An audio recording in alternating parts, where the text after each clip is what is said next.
This is an instructional video to walk you through how to associate the diagnosis with the HCC category.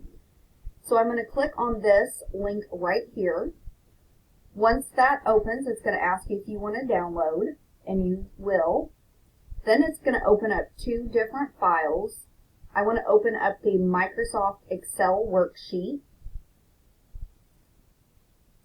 Once that is downloaded, then you're going to see the diagnosis code along with the description, and then we're going to look for the most current version.